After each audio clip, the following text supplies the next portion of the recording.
Mayong gabi minal kong mga karibisyon, ang nasa kita sa atong Bible verse nga minubo.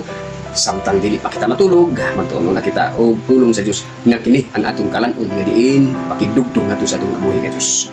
Ang atong topiko karon mga karibisyon, nganong gipatay ni Cain ang iyang igsuon nga si Abel. So, unsay hinungdan libog ta, kung unsay ilang gi awayan, yuta ba kini, katigayunan ba kini, nga gihatag sa iyang amahan nga mao si Adan, atong susihon kung unsa kay hinungdan nganong ipatay ni Cain si Abel nga iyang igsoon. Atong pasultihon dinhi sa Genesis 4 ngadto sa 5 da sure kata sa 8 adre. Ngayon dire, og si Abel nagdala usab sa mga panganay sa iyang mga karnero o sa mga matambok niini o gitamod ni Jehova si Abel ug ang iyang halad. 5.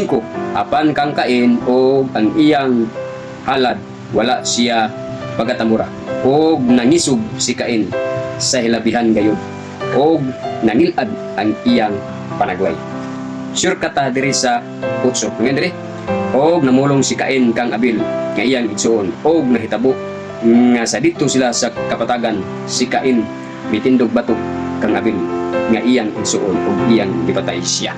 Mga karebelasyon, ang hinungdan nga nganong gipatay ni Cain si Abel gumikan sa ila nga paghahalad.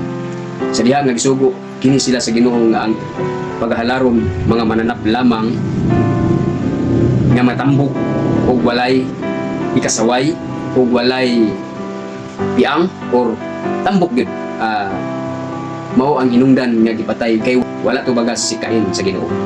Kay ngano ang iyang halad mga abot sa yuta, meaning prutas or mga bunga sa mga trigo or sa mga pagkaon. Apan kaniadto ang sugo mao lamang ang paghalad sa mga karnero o sa mga mananap nga matambok.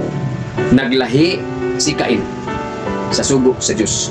So mao hinungdan nga wala tubaga ang iyang mga pagampo ug dito siya nasina sa iyang igsuon. Sa diha nga sila dito lamang duha dito sa kapatagan ug dito iyang gipatay ang iyang igsuon. So mao ni atong minugbo nga Bible verse ning takna sa gabion. Magayong nako kaninyo ang gugma ug ang kaluoy ug pakigdait sa atong buhay nga Dios. Maana kaninyo. Sa makausa, magayong nako kaninyo. Daghang salamat sa inyong pagpaminaw o God bless sa tanan.